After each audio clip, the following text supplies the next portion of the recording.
Bonjour à tous, merci d'assister à cette présentation. Donc, vous avez peut-être remarqué que l'Ouzbékistan est à l'honneur en ce moment à Paris, parce qu'il y a deux très belles expositions, une au Louvre, plutôt archéologique, qui se termine d'ailleurs le 4 mars. Donc, il faut, si vous êtes à Paris, courez-y. Et puis une seconde à l'Institut du monde arabe, qui est également très belle et qui, elle, dure jusqu'au 4 juin. Donc, c'est vraiment, on a cette grande chance d'avoir tous ces objets qui viennent de là-bas et qui sont vraiment, superbes, et c'est une belle introduction à un voyage en Ouzbékistan. Et si vous voilà, si ça vous tente, si vous ne pensiez pas à cette destination, ça va sûrement vous donner envie, d'y aller. Alors, pour les personnes qui sont là aujourd'hui et qui n'ont peut-être pas encore voyagé avec nous ou qui nous connaissent pas bien, donc chez Explorator, on a vraiment des quelques spécificités. C'est d'abord, on fait des petits groupes de 4 à 8 personnes parce qu'on pense on est plus agile, plus mobile et qu'on arrive à mieux, découvrir un pays si on est un petit groupe, si on va manger dans des familles, si on va sur des marchés. Donc c'est vraiment, chez nous, vous aurez toujours des tout petits groupes, donc de 4 à 8 personnes. Et puis l'autre, spécificité aussi, c'est qu'on prend le temps de voyager. Alors on n'a pas attendu la mode du slow travel pour le faire depuis longtemps. On prend le temps de découvrir un pays et nos voyages sont longs, c'est vrai, mais ils sont aussi très complets.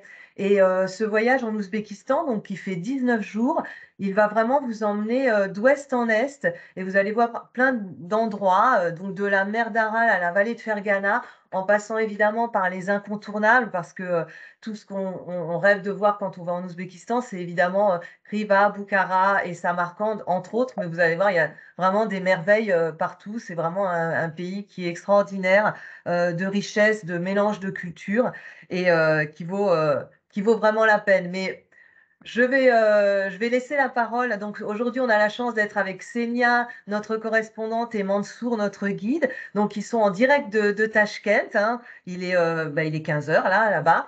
Donc on a la chance de les avoir et c'est un plaisir et un honneur. Et donc je vais laisser la parole à Mansour qui va sûrement vous charmer. Et je suis sûre que vous aurez tous envie d'aller en Ouzbékistan après sa présentation. Donc Mansour, je vous laisse la parole et je vais partager donc le le PowerPoint, voilà. Gwen, est-ce que ça marche? Non, pour le moment. Ça marche pas? Alors juste un peu Alors, alors bonjour à partager. tout le monde. Donc, moi, je suis très content d'assister donc sur la réunion. Alors, comme Nathalie qui a dit, donc moi, je suis guide en Ouzbékistan. Donc, alors moi, je suis guide de explorateur de notre point jusqu'à l'autre point on a fait dans ce circuit. Donc, alors, c'est vraiment pour toutes les régions de l'Ouzbékistan et aussi c'est sur la route de la soie, au centre de la route de la soie. Quand on dit par exemple l'Ouzbékistan, nous devrons bien savoir donc alors où se trouve l'Ouzbékistan. Donc l'Ouzbékistan se trouve au centre de l'Asie centrale, sur un territoire 447 000 km². Alors, nationalité, c'est ouzbek. La langue officielle, c'est ouzbek. Dans les grandes villes, on parle russe et ouzbek. Alors, chez nous, il y a Khiva, Bukhara, Samarkand, donc Chekrisab, Termez, qui était vraiment le centre de la route de la soie. Donc, comme vous voyez maintenant, donc ici, nous avons la carte de l'Ouzbékistan. Alors, la carte de l'Ouzbékistan, donc alors, on peut dire que c'est, vous pouvez bien voir la carte de l'Ouzbékistan. Ici, tout d'abord, vous arrivez, donc alors c'est à Tachkent, c'est comme la capitale. Après Tachkent, nous avons donc c'est le vol pour Noukous. Après Noukous, sur un grand plateau qui s'appelle Oustiurt, donc aller-retour jusqu'à la mer d'Aral. Quand on dit la mer d'Aral actuellement, la mer d'Aral, c'est les victimes de l'Asie centrale et c'est les victimes du monde. Donc, on traverse sur une piste jusqu'à l'eau, où il y a l'eau, parce qu'actuellement, on a déjà perdu 92% de l'eau de la mer d'Aral. Actuellement, nous avons 7-8%. Il y a l'eau qui reste, donc juste une petite partie entre l'Ouzbékistan et Kazakhstan. Et puis, donc, on retourne vers Noukous. Après Noukous, donc, vous avez la route vers Khiva. Vraiment, donc, c'est la ville musée Khiva. Après Khiva, donc, nous avons la route pour Bukhara, de Khiva à Bukhara, 450 km.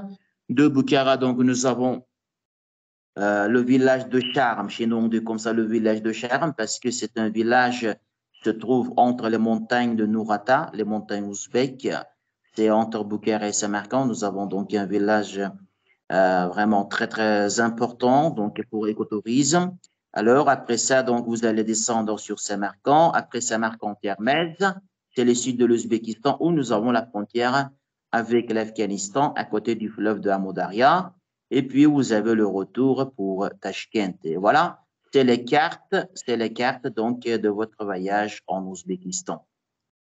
Voilà, je vais mettre comme ça. Alors maintenant, ici, nous avons, c'est la première ville. Alors, la première ville, c'est Tashkent. Quand on dit Tashkent, c'est la capitale. C'était la quatrième ville très importante à l'époque soviétique. Tashkent se trouve à 328 km², comme la première ville de l'Ouzbékistan. Et bien sûr, après le tremblement de terre dans les années 1966, il y avait tremblement de terre à Tashkent. Donc, alors, c'était 9 degrés sur le niveau de Richter. Mais dans les années 1968 et 1970, c'est comme à l'époque soviétique, il y avait comme un projet l'amitié du peuple, on disait comme ça. Donc, et puis tout de suite, la ville de Tashkent est reconstruite.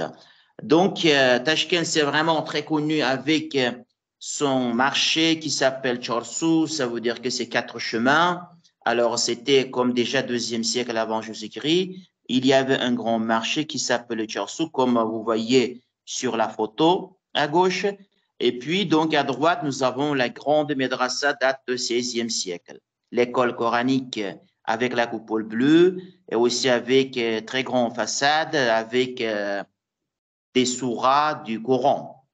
Et en bas, nous avons une photo, donc c'est une photo, c'est le musée des arts appliqués. C'était l'ex-musée de la maison d'Alexandre Plotsov, le cousin de la famille de Romanov. Le tsar, peut-être vous connaissez, vous avez déjà entendu parler. Jusqu'à dans les années 1938, la maison était abandonnée. Et puis depuis 1938, la maison a été transformée au musée des arts appliqués. Donc, ça veut dire que c'est vraiment avec l'artisanat de Tashkent, 18e, 19e et aussi au début du 20e siècle. Donc, Tashkent, c'est complet en journée, donc la visite pour la ville de Tashkent, avec la nouvelle ville et aussi avec la vieille ville. Alors, maintenant, Koné-Urgench, alors regardez bien, Koné-Urgench, c'est Turkménistan. Alors, avant de parler sur Koné-Urgench, je voudrais bien vous dire donc alors un mot, vous devez bien savoir peut-être Istan, parce que quand le mot, ça se termine avec le mot Istan, les gens, ils ont peur de venir. Qu'est-ce que ça veut dire Istan? Tout le monde pense que quand on dit l'Ouzbékistan ou bien Turkménistan, tout le monde pense que c'est comme l'une des régions de l'Afghanistan ou bien de Pakistan. Non, Istan, ça veut dire c'est comme la terre. Par exemple, quand on dit l'Ouzbékistan, c'est la terre ouzbek. Quand on dit Turkménistan, alors c'est la terre turkmène. La tradition, par exemple, entre l'Ouzbékistan et Turkménistan, c'est presque pareil. Nous avons la frontière avec Koné-Urgench. Koné-Urgench, ça veut dire que c'est l'ancien Urgench, parce qu'en Asie centrale, nous avons deux Urgench. C'était la capitale du royaume du Khorezm, Donc, actuellement, c'est le territoire du Turkménistan. Et aussi, nous avons des monuments historiques là-bas, donc, parce que cette ville aussi, c'était le centre de la route de la soie. Par exemple, peut-être vous avez entendu parler, alors l'histoire de Ottoman en Turquie, n'est-ce pas? Fondateurs premier Ottoman, par exemple, donc, ils étaient nés à Koné-Urgench parce qu'ils étaient d'origine de l'Asie centrale. Avec plein d'histoires, Turkménistan, c'est aussi un pays qui se trouve non loin de la mer d'Aral, au centre, le désert, donc entre Kizilkoum et Sable Rouge. Sable Rouge et Kizilkoum, ça veut dire que ce sont les deux grands déserts de l'Asie centrale avec 300 000 km². Quand on va regarder donc la première photo, où il y a des femmes, où il y a donc des jeunes filles, c'est vraiment donc des habits traditionnels, parce que quand on va découvrir alors le village ou bien dans la campagne, chez nous la tradition c'est bien respecté, parce que la vie en ville et aussi la vie en village, c'est jamais pareil.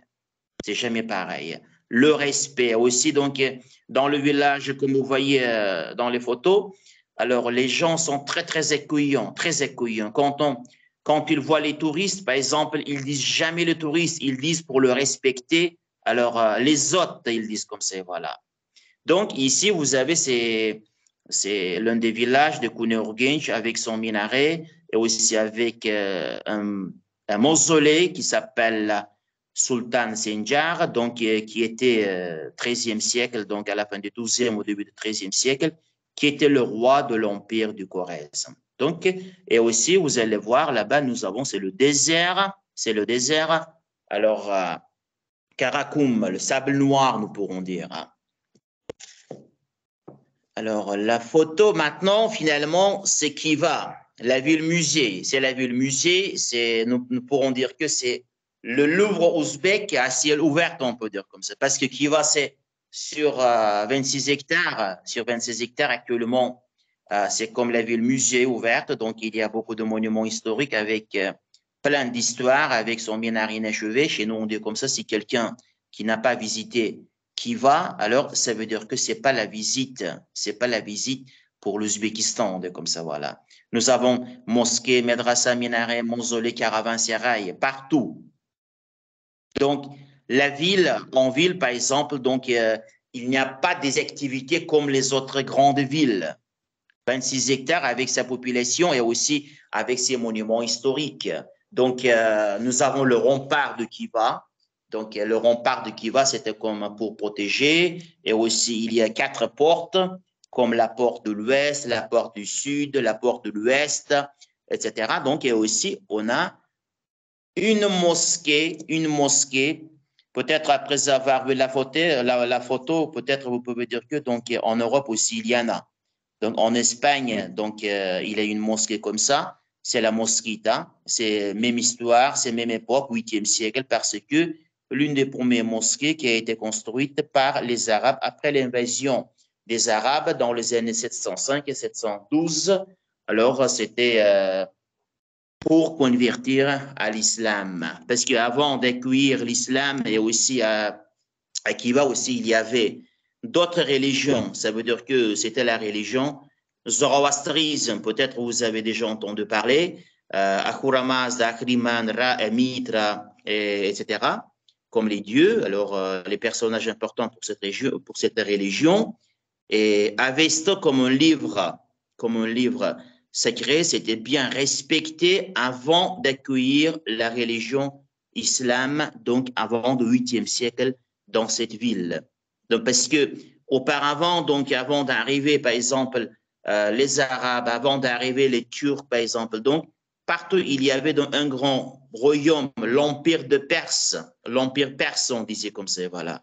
Donc, Khiva, c'était l'un des premiers étapes, c'est l'une des premières villes alors, de la route de la soie au centre du désert de Kizilkoum, sable rouge.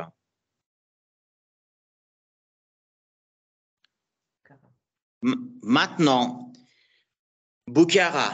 Peut-être donc vous avez déjà entendu parler quand nous pourrons dire donc la religion islam plutôt donc c'est l'histoire de la ville de Boukhara, c'est plutôt comme les villes des musulmans, les villes des musulmans parce que après Khiva, Boukhara, c'est vraiment, donc il y a vraiment une autre architecture. Quand on dit l'architecture, c'est avec, bien sûr, c'est jamais pareil. Quand on va comparer Khiva, Boukhara, Samarkand, Tashkent, à Boukhara, il y a 360 mosquées, médrasa, minarets, mausolées. Imaginez vous-même, 360.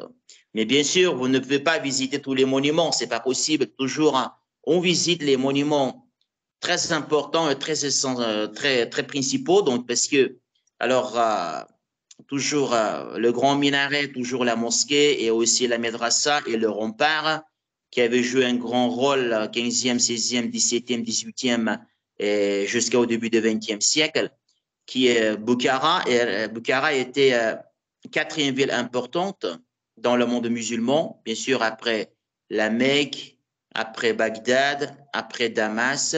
Boukhara était 4e ville importante comme le centre de la religion islam. Donc, dans cette ville, comme Khiva, par exemple, comme nous avons déjà dit que, donc, Khiva, le centre de la route de la soie, mais Bukhara était vraiment croisement de la route de la soie. Croisement de la route de la soie. Parce que sans Bukhara, traverser la route de la soie, donc, c'était pas possible.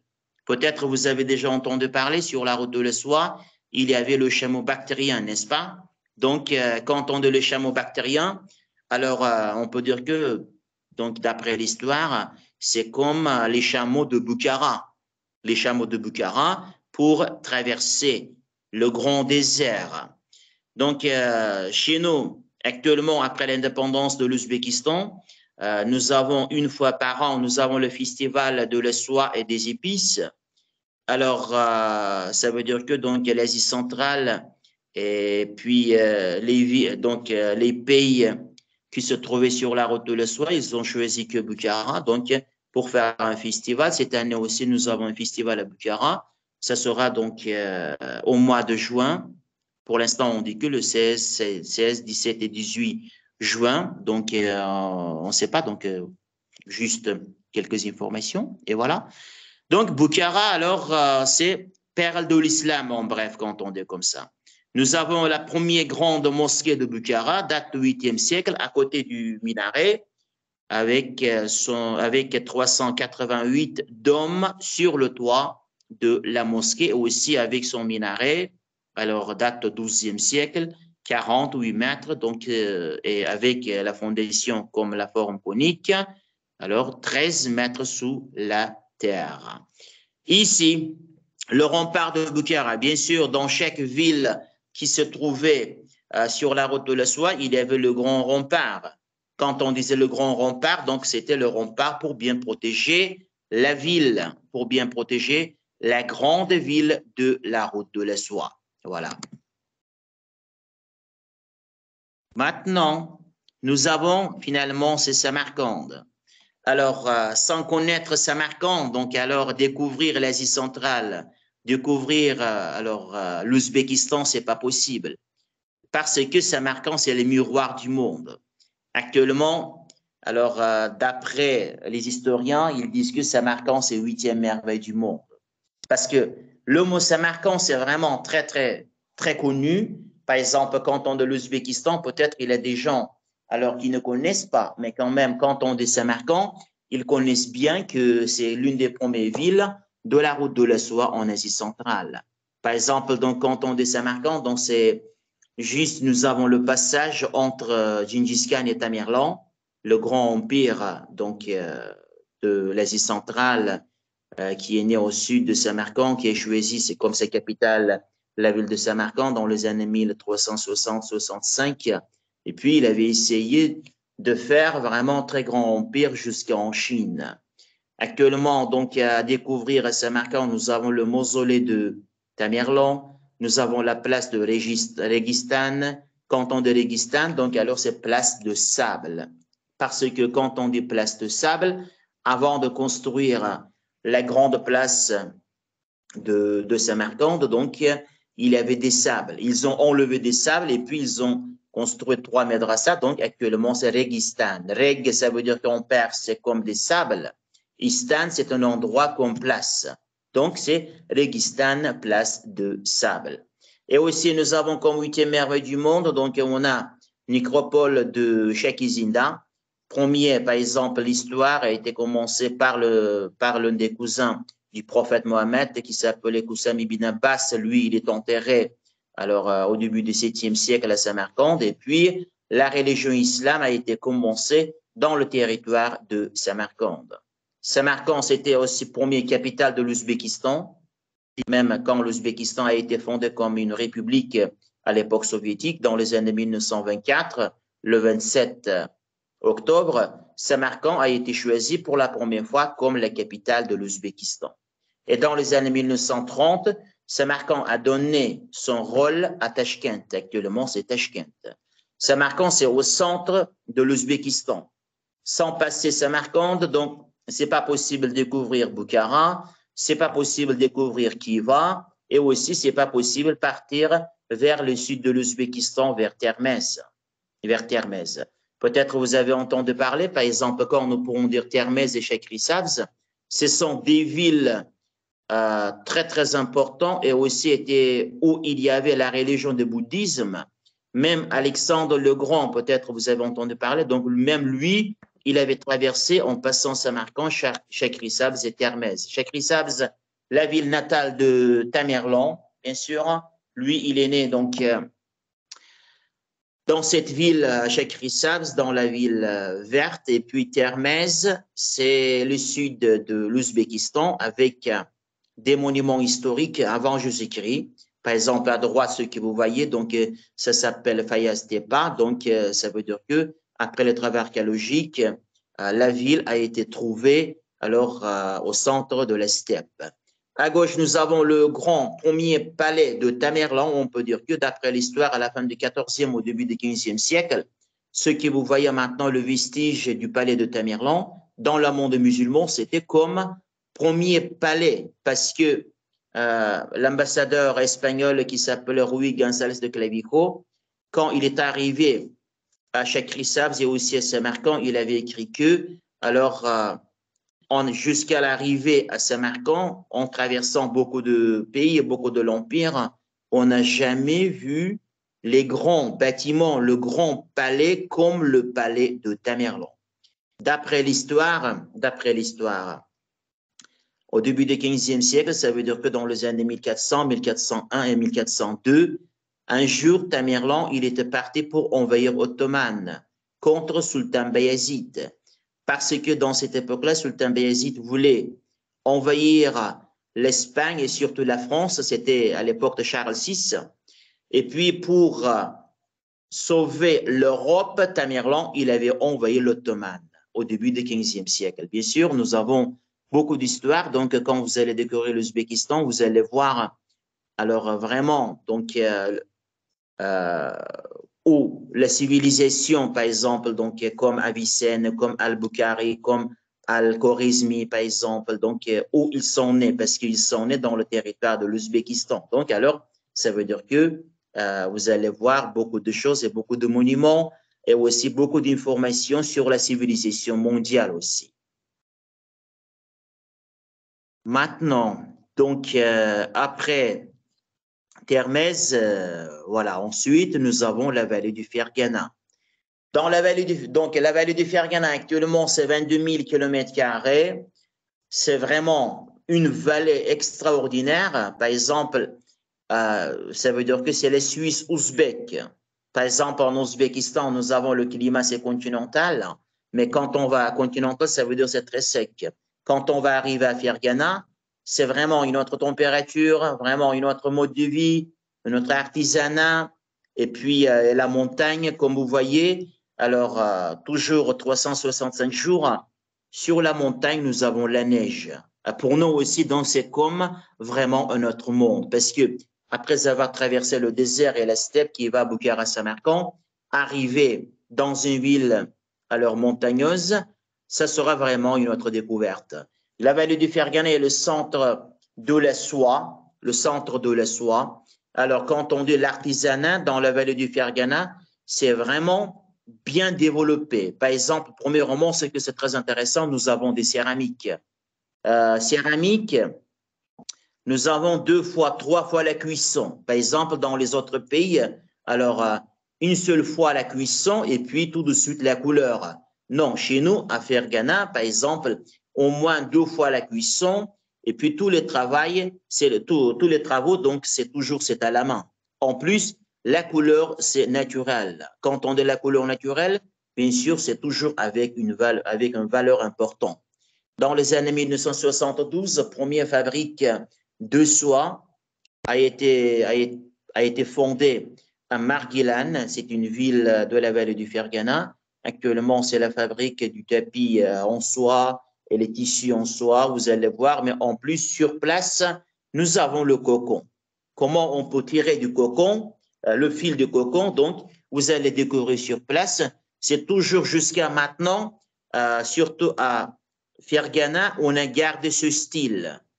Travail manuel, ça veut dire que faire à la main, voilà. Par exemple, dans les autres villes, dans les autres endroits, Alors, on peut voir, c'est avec la machine, c'est le technique moderne, mais chez nous, surtout la vallée du Fergana, c'est toujours avec des méthodes anciennes, comme sur la route de la soie. Surtout teinture. Donc, pour colorer tissu, chaque fil, chaque tissu, par exemple, nous avons de cocon jusqu'au tissu, par exemple. On a 8 étapes. Il faut bien passer 8 étapes. Si l'une des étapes c'est mal fait, ça veut dire que c'est un tapis, donc ou bien donc un tissu, ça va pas. Ça sera une nuance. C'est pour ça là-bas les gens qui travaillent, ils travaillent donc alors vraiment très très attentifs. S'ils peuvent faire une erreur, ça veut dire que donc on ne peut pas corriger ça jamais parce que c'est le travail à la main. L'artisanat en Ouzbékistan, c'est à Kiva, à Bukhara, à Samarkand, à Tashkent et aussi dans la vallée du Fergana, c'est jamais pareil. Dans chaque ville, nous avons un artisanat spécialisé. Par exemple, l'artisanat de Fergana, c'est toujours haut de gamme. Toujours haut de gamme. C'est pour ça, donc, alors, Fergana, alors, chez nous, c'est très important à découvrir de Fergana. Voilà. Merci, Mansour. Merci beaucoup, Mansour. C'était très intéressant, comme on pouvait s'y attendre. Si vous avez des questions, n'hésitez pas. Vous avez un onglet conversation. N'hésitez pas à nous les poser et je me fais le relais à Mansour. Alors, pour information, on a déjà un voyage qui est garanti au départ du 1er octobre. Si vous voulez vous joindre à ce voyage, il reste encore quelques places disponibles sans problème. Je vois que quelqu'un lève la main. Si vous préférez, je vais autoriser le micro. Allez-y, on vous écoute. Il est fermé le micro. Oui, alors je vous ai autorisé le micro, mais il faut que vous l'activiez vous-même. À moins que ce soit que la main levée n'était peut-être pas intentionnelle.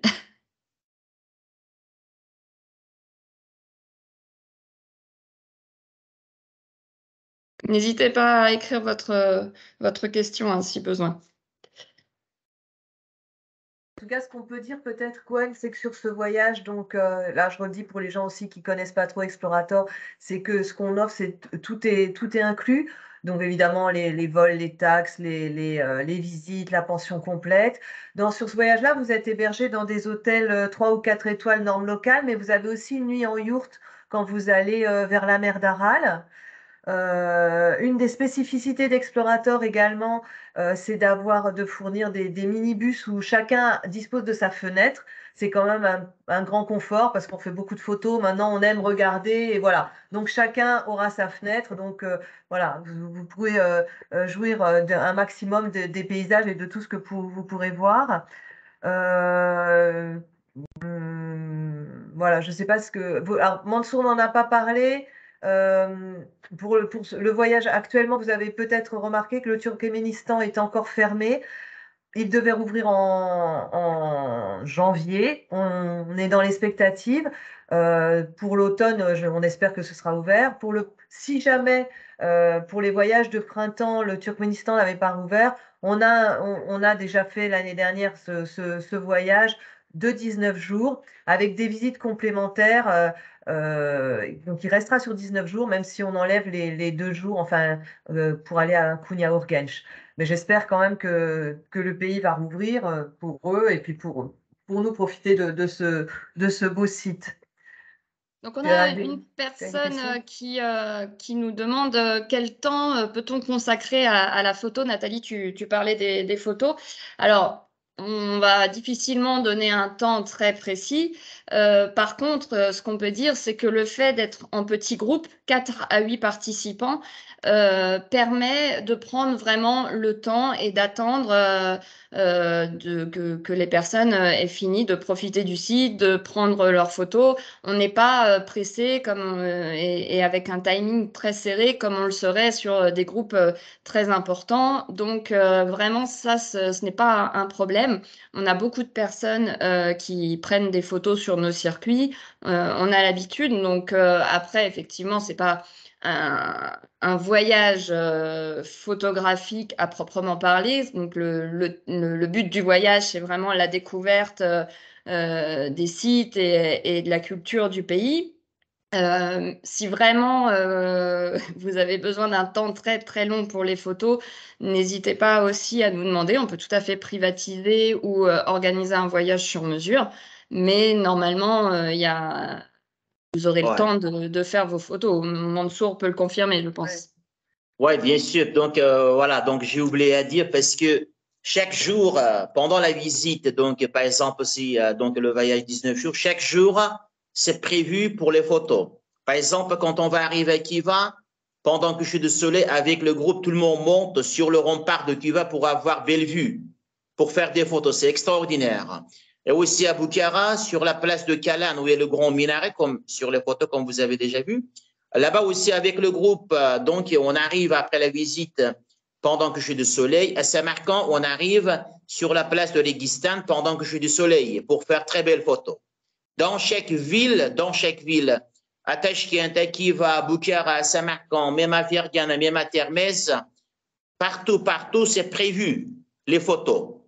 Avec le groupe, avec tout le monde aussi, s'il y avait des photographes par exemple, dans le groupe, aucun problème. Donc, il y a quelques endroits, on va vous montrer si vous voulez vous faire individuel ou bien si vous voulez vous faire avec tout le monde. Donc, on organise sur place. C'est toujours prévu. Sans photo, l'Ouzbékistan, ce n'est pas le voyage. Sans faire des photos. Alors, on a d'autres questions qui arrivent concernant notamment les éventuels problèmes géopolitiques qu'il pourrait y avoir. Est-ce que, Mansour, vous pouvez revenir sur la fermeture du Turkménistan et également nous dire s'il y a toujours des problèmes politiques dans la vallée de Fergana? Non. Dans la vallée de Fergana, donc, il n'y a aucun… Dans la vallée de Fergana, donc, alors, il n'y a aucun problème. Il n'a aucun problème. Donc, voilà, il est 4 jours. Moi, je suis dans la vallée du Fergana par train. Donc, c'est toujours ouvert. L'Ouzbékistan, c'est un pays très, très calme. Notre géopolitique, notre frontière, alors, ça veut dire que donc, nous avons très bonnes relations diplomatiques avec tous les pays. Alors, aucun problème en Ouzbékistan. Chez nous, c'est toujours ouvert. Quand on est dans la vallée du Fergana, ça veut dire qu'il y a 13 ans, 14 ans, bien sûr, il avait des problèmes.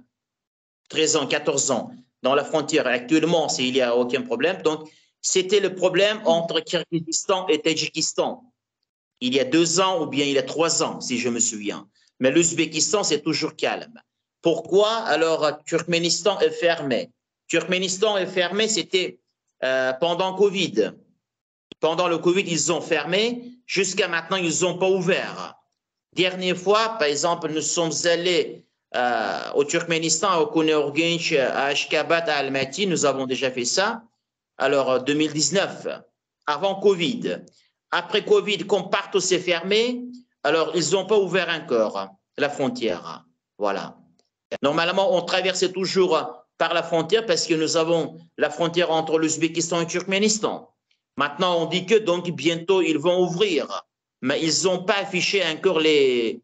Donc, ça sera quelle date? On espère. Mais par contre, le Turkménistan aussi, c'est un pays très, très calme, très calme. Donc, comme l'Ouzbékistan, comme alors là-bas aussi, on peut circuler, donc alors on peut sans aucun problème. Par exemple, Tashkent, au centre-ville, Tashkent et Samarkand, c'est comme Paris, par exemple. Voilà. Ce sont des grandes villes. Alors, c'est aucun problème. Donc, sécurité, ou bien les gens sont très accueillants, les gens sont très gentils. Alors, même vous ne pouvez pas parler ouzbek ou bien russe, si vous pouvez demander quelque chose, les gens, ils essaient de vous répondre, de vous expliquer avec des gestes. Voilà. Donc, bienvenue, n'hésitez pas. On sera très content de vous voir dans notre beau pays. Alors, ensuite, on a une question concernant des fouilles qui sont organisées par Rocorante. La personne voudrait savoir si vous en savez un petit peu plus, où en sont ces fouilles. Je ne sais pas si vous le connaissez. Quoi, pardon? Est-ce que vous connaissez Rocorante? Un courant de thé. Non, Rocco Rante, c'est un archéologue qui travaille pour… Qui fait des fouilles. Oui, qui fait des fouilles, qui doit travailler pour le Louvre, je pense. Rocco, Oui. Rocco. Rocco, je connais très bien. Moi-même, j'ai rencontré avec lui à Bukhara. Il avait travaillé, bien voilà, sûr. il travaille vers Bukhara, Rocco, tout à fait, dans l'oasis de Bukhara. qui était d'origine italienne. Ouais. Voilà. Est-ce que vous pouvez nous en dire un petit peu plus où en sont ces fouilles actuellement? Bien sûr, bien sûr. Si vous connaissez Rocco, vous pouvez dire donc salut de Mansour. Donc, on est des amis. Donc, il a travaillé à Bukhara. Alors, on a discuté avec Rocco aussi. Rocco, il est archéologue. Il a travaillé pendant 2 ou bien 3 mois, je me souviens plus, à Bukhara. C'était avant Covid. Donc, ils ont bien travaillé. Donc, c'était l'équipe des archéologues. Jusqu'à maintenant, nous avons l'association franco-ouzbek. Alors, canton de l'association franco-ouzbek, nous avons des archéologues. Ce sont les Ouzbeks et les Français qui travaillent en Ouzbékistan. Mais je ne dirais pas maintenant, bien sûr, pendant la saison, parce que notre climat, c'est alors très chaud, donc en été, ce n'est pas possible. Donc, toujours, ils travaillent donc, dans le territoire de l'Ouzbékistan, et ils ont déjà travaillé donc, sur la colline de Afrosiab, ils ont déjà travaillé donc, à côté du Grand Minaret de Bukhara. Plutôt, c'est Rocco. Lui, il a fait beaucoup de recherches. Ils ont trouvé des céramiques, ce que j'ai vu moi-même, donc date d'Alexandre le Grand, de l'époque d'Alexandre le Grand. Imaginez vous-même, 329, 328. Peut-être si vous avez assisté, si vous êtes allé, actuellement, nous avons l'exposition. Voilà. Donc, si vous pouvez aller là-bas, vous pouvez trouver, bien sûr, si vous arrivez avec plaisir, on peut vous montrer où Rocco, il avait travaillé, donc où c'est le fouille archéologique, bien sûr, avec plaisir. Et éventuellement, Mansour, si jamais quand on va en Ouzbékistan et que la mission franco-ouzbek est en train de fouiller, est-ce que vous pensez, comme vous connaissez Rocco, qu'on pourra peut-être faire, qu'ils nous laisseront regarder un peu le chantier de fouille ou pas? Bien sûr. Ouais. Oui, oui, oui, bien sûr. Bien. On va passer à côté. On va passer à côté pendant la visite. C'est juste 2-3 minutes à pied, donc c'est à côté, donc c'est aucun problème. On revient sur le thème de la photographie. Est-ce qu'on peut photographier dans les mosquées et autres monuments religieux? Oui, oui, bien sûr. L'Ouzbékistan, c'est un pays laïque. C'est un pays laïque. Dans la mosquée, dans les médrassas, donc aucun problème. On peut faire des photos, voilà. Donc, pour l'instant, c'est pas interdit. C'est toujours bienvenu, c'est toujours autorisé. Aucun problème. Alors, on a une autre personne qui nous demande si on peut imaginer un groupe dédié aux photographes. Parce que donc on a vraiment beaucoup d'amateurs de photos. La réponse est oui. La seule chose, c'est qu'il faut l'organiser quand même longtemps à l'avance parce que nous, on va pas spécialement faire la promotion d'un voyage dédié aux photographes. Par contre, ce que je vous invite à faire, c'est de nous contacter, de nous laisser vos coordonnées et on créera un groupe à ce moment-là pour décider d'une date particulière où tout le monde sera disponible et donc en fonction du nombre de participants, on organisera ce voyage. On peut tout à fait l'envisager. Ça, c'est pas un souci. Une question pour Mansour encore. Est-ce que les problèmes d'assèchement de la mer d'Aral dus à la culture du coton se sont un peu améliorés ces dernières années ou est-ce que c'est toujours une catastrophe environnementale, on va dire? Alors, quand on dit le coton, quand on dit la mer d'Aral, c'était l'histoire, c'est une longue histoire. C'était déjà à l'époque soviétique, dans les années 1960, dans les années 1960 et 70. Peut-être vous avez entendu parler. Donc, il y avait le travail du coton. Il y avait un régime comme ça. Bien sûr, donc, à l'époque soviétique, on a dépensé beaucoup d'eau. On ne pouvait pas économiser ça. Voilà, maintenant, dans le résultat, comme dans le monde entier, comme partout, maintenant, donc, comme tout le monde le sait, la mer d'Aral, donc, déjà, c'est fini. Maintenant, en Ouzbékistan, c'est notre budget, par exemple, c'est pas toujours le coton. L'Ouzbékistan, c'est un pays très, très riche. Nous avons, par exemple, l'uranium, nous avons le gaz, nous avons donc alors l'or, l'argent, etc. Comme ça, bien sûr, c'est diminué. Bien, il y en a, mais pas comme auparavant. pas comme auparavant, parce qu'actuellement, l'Ouzbékistan, c'est une république indépendante. Depuis 1991, le 1er septembre, donc c'est comme la date de l'indépendance. Alors, c'est diminué, bien sûr, c'est diminué, mais on a déjà perdu la mer d'Aral.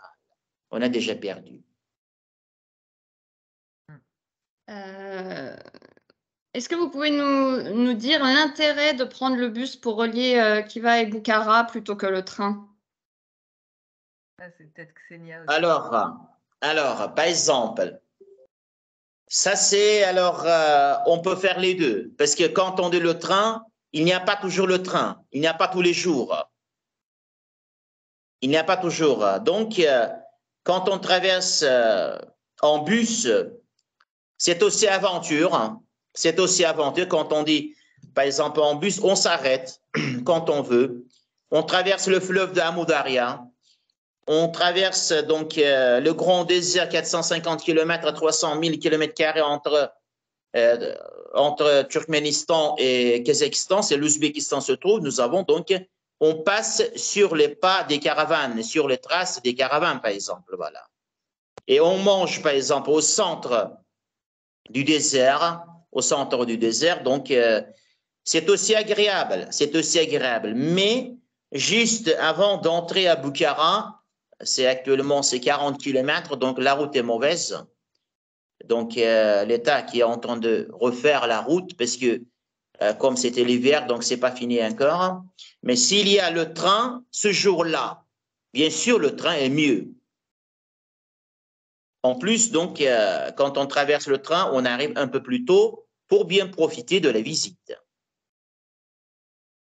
Quel est le meilleur mois pour visiter l'Ouzbékistan?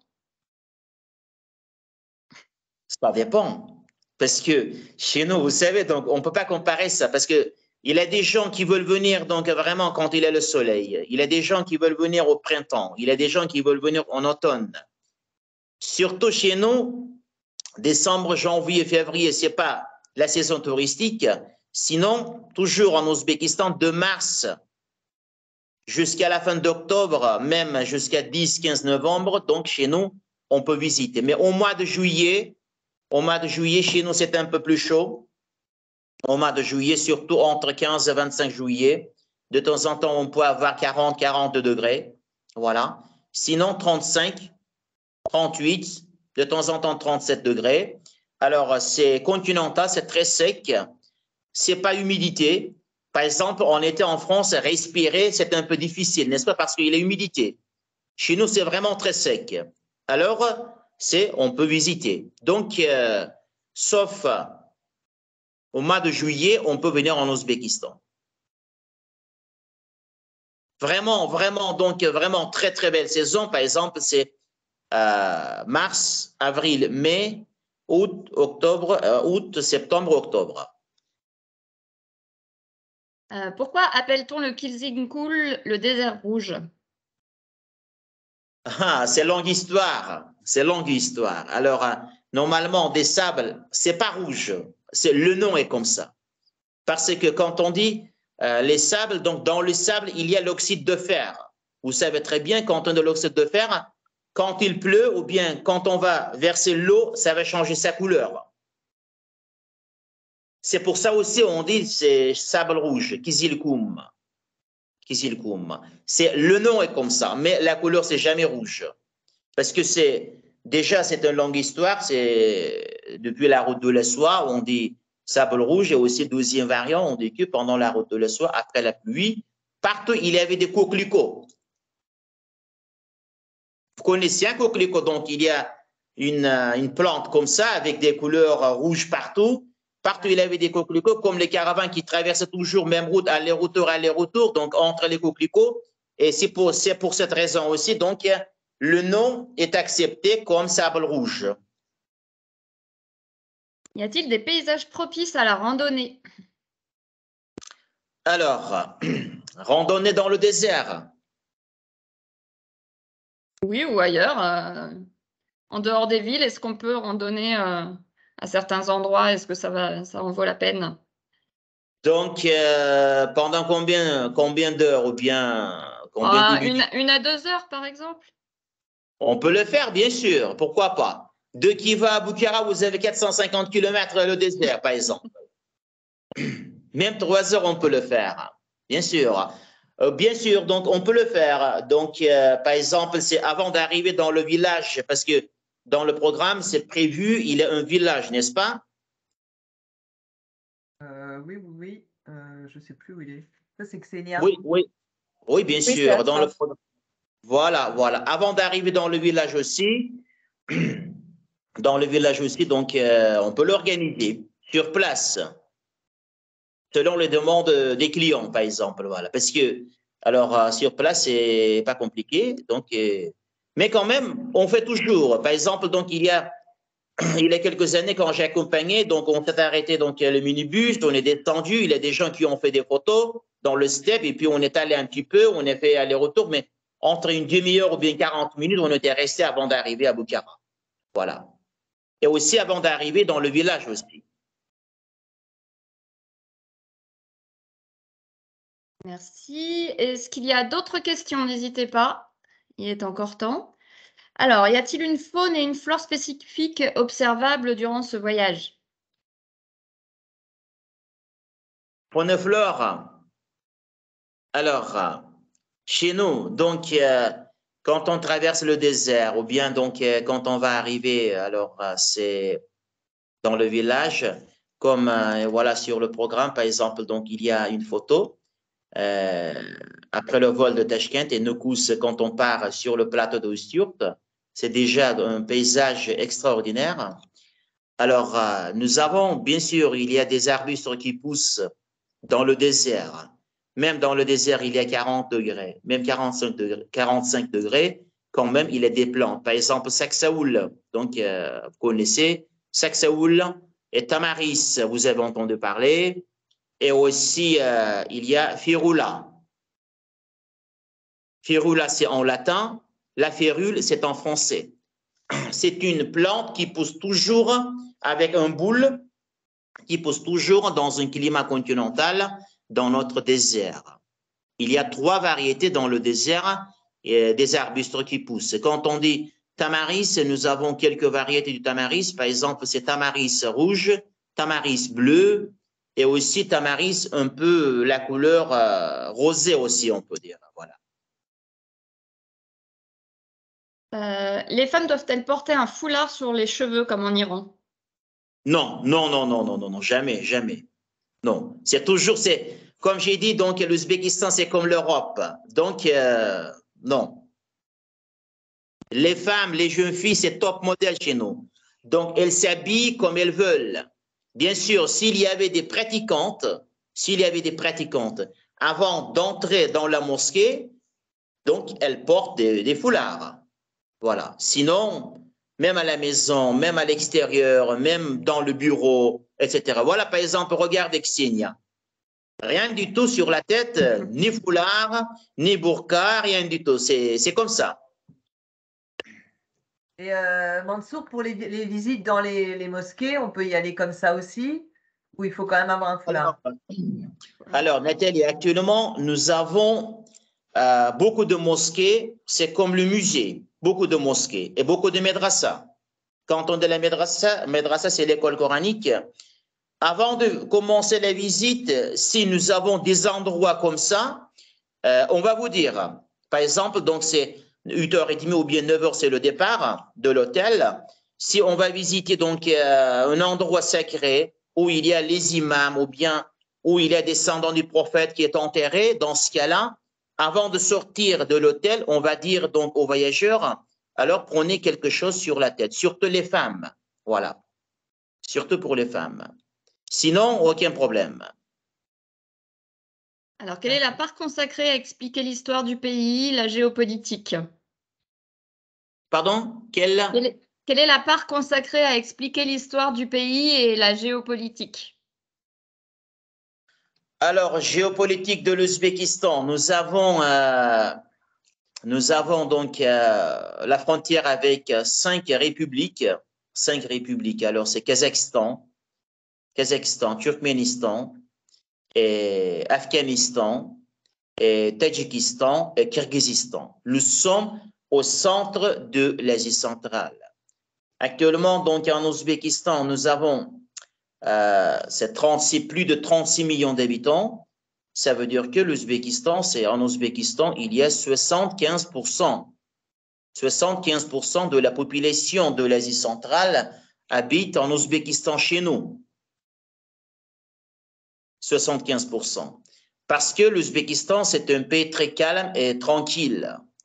C'est pour cette raison, donc, alors, tout le monde essaye à venir donc, en Ouzbékistan pour vivre pour toujours. Voilà. Notre géopolitique, nous avons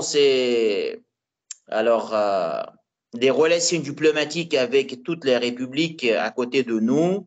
On garde toujours l'amitié avec eux. Voilà. En plus, on aide à tout le monde. Voilà, donc vous avez entendu parler donc l'histoire de l'Afghanistan peut-être, n'est-ce pas? Il y a 2 ans, donc 2019. On a accueilli beaucoup de familles afghanes et puis on a aidé pendant plusieurs mois. Donc plus de fois, on a envoyé par wagon, donc il y a des nourritures, il y a des vêtements par exemple, voilà, pour aider à la population. Voilà. Donc, géopolitique de l'Ouzbékistan, chez nous, c'est stable, sans aucun problème.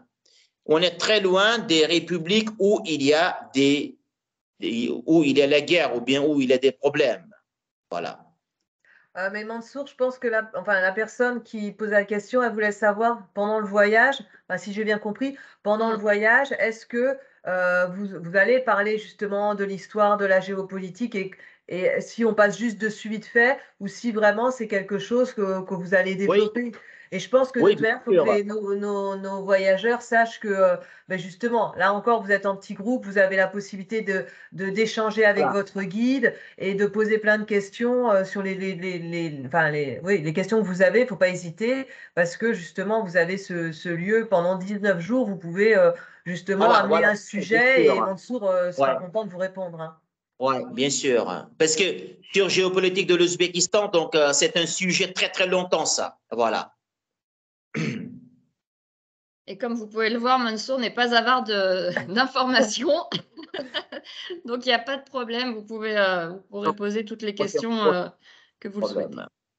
Est-ce qu'il y a des festivités à certaines périodes à Nowruz? Alors, Nowruz, 21 mars, c'est comme la fête, comme partout dans le monde musulman, je peux dire comme ça. Donc, plutôt, c'est en Asie centrale. C'est comme comme le Nouvel An actuellement, c'est 21. C'est le commencement du printemps. C'est la grande fête. Au Turkménistan, en Ouzbékistan, au Kazakhstan, au Tadjikistan, au Turkménistan aussi, en Iran aussi. Bien sûr, 21 mars, c'est la fête comme le Nouvel An donc, du peuple centra-asiatique. Presque chaque mois, nous avons la grande fête en Ouzbékistan. Et pour Nowruz, il y a quelque chose de spécial en Ouzbékistan Ah oui, la fête, partout la fête. Dans chaque ville, nous avons la fête. Dans chaque ville, on prépare des soumalak. Alors, qu'est-ce que ça veut dire soumalak? C'est la farine et l'eau, les deux mélangés et mijotées pendant 24 heures dans une grande marmite. Toutes les femmes du quartier, ils arrivent. Donc, alors, tous les musiciens, toutes les danseuses qui dansent. Donc, bien sûr, dans chaque ville. C'est la grande fête. C'est la fête très importante. Est-ce qu'il y a beaucoup d'opportunités de contact avec les Ouzbeks? Oui, bien sûr. Les Ouzbeks, ils aiment bien ça. Moi, j'en garde un très, très bon souvenir. On est particulièrement bien accueillis, d'ailleurs. Et puis, sur le voyage, hein, Ksenia, on a des voyages, des repas des fois dans une famille. Voilà, on essaie de favoriser aussi, on va sur des marchés. Donc évidemment, Mansour est notre traducteur parce que bon, la plupart du temps, on parle pas la langue du pays. Donc, faut pas hésiter non plus. Mais en général, les guides font ça très bien parce qu'on peut justement échanger avec les gens en ayant la traduction. Et puis, on a ces repas de temps en temps dans une famille. Donc, ça aide aussi et puis à comprendre comment les gens vivent. D'ailleurs, quelqu'un nous demande s'il parle anglais régulièrement, si les Ouzbeks parlent anglais. En Ouzbékistan, donc c'est pas toujours parler anglais, vous pouvez parler même français. Parce qu'au centre, les gens, ils comprennent français quand même. On apprend à l'université, à l'école, mais pas longtemps. Donc, alors, ça veut dire que c'est surtout au centre-ville. Donc, ce que je veux dire. Anglais, normalement, actuellement, partout c'est anglais. On peut parler anglais aussi, mais je dirais pas tout le monde comprend anglais, mais on peut. On a quelqu'un qui nous demande s'il y a une journée libre sur le circuit. En général, c'est pas vraiment dans les spécificités d'Explorator, on va dire, parce qu'on essaie de voir un maximum de choses. Néanmoins, à Kiva, on a une après-midi libre. Et c'est vrai que souvent, bon, même si, enfin, je suis sûre que Mansour, si jamais il y a des gens qui veulent pas être tout seuls et que ça fait paniquer d'être un peu seul, il aura sûrement des choses à vous montrer. Mais sinon, il y a un peu de temps libre. Mais c'est vrai que sur ce voyage-là, et en général chez Explorator, c'est très rare que vous trouviez une journée entière libre. Par contre, souvent, on essaie d'arriver pas trop tard à l'hôtel en fin d'après-midi pour que vous puissiez sortir ou aller boire un verre ou refaire un tour autour de l'hôtel. Voilà. Là, je sais qu'à Kiva, il y a une demi-journée de libre. Et après, si je me souviens bien, vous n'en avez pas vraiment.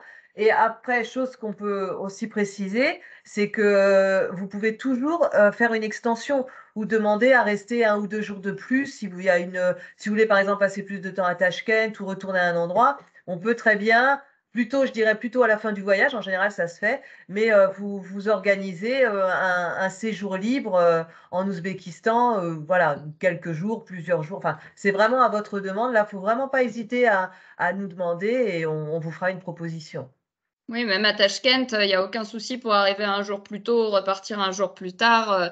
Ça vous permet de vous relaxer après le vol. Et puis voilà. Et puis à Bukhara, c'est vrai qu'on peut quasiment tout faire à pied. Donc c'est très facile si vous voulez vous faire une dernière balade dans la journée. C'est super.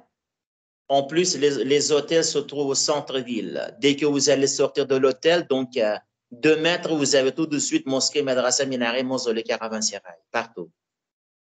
C'est vrai que c'est aussi quelque chose qu'on fait chez Explorator. On vous met en centre-ville, on ne va pas vous mettre en banlieue d'une ville, ça n'a aucun intérêt. Donc, en général, hein, évidemment, dans la mesure du possible, en général, vous êtes en centre-ville et du coup, vous pouvez ressortir le soir après dîner ou avant, enfin voilà, pour prendre un peu le pouls de la ville par vous-même, en fait.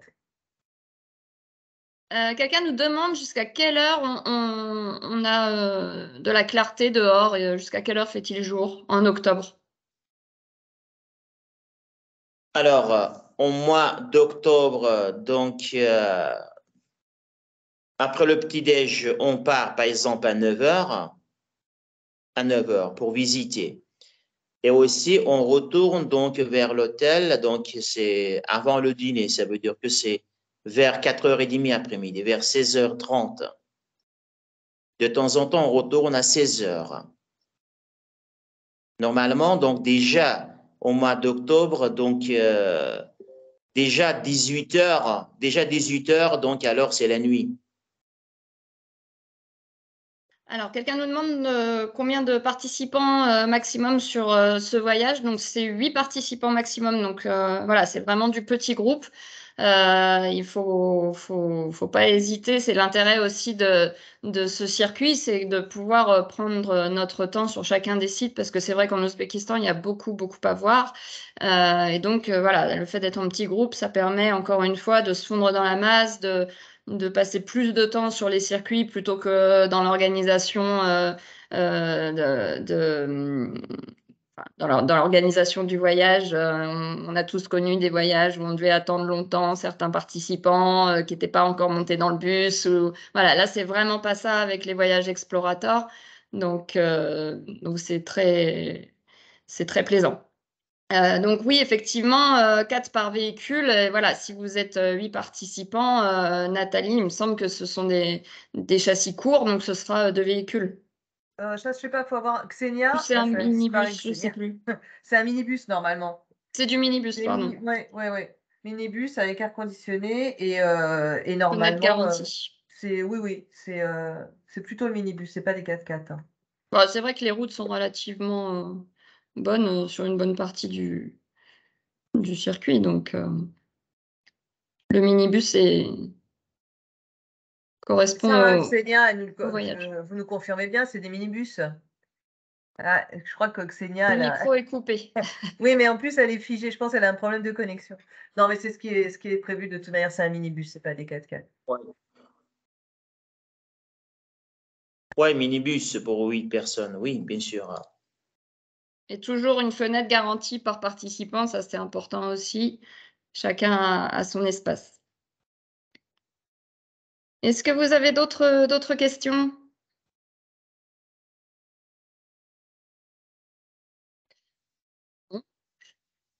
Alors, n'hésitez pas, hein, sur ceux qui pourraient être intéressés sur le départ d'octobre, il reste encore quelques places. Et puis, donc, encore une fois, pour les photographes, appelez-nous ou envoyez-nous un mail, là, dans les jours à venir, soit à Kevin, que vous connaissez peut-être, ou bien à moi-même. Et on pourra tout à fait organiser un départ particulier pour les amateurs de photos, hein. C'est aucun problème.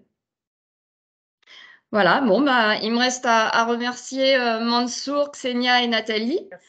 Merci Mansour, merci Xenia. Merci. Et puis, bah, à bientôt en Ouzbékistan, alors.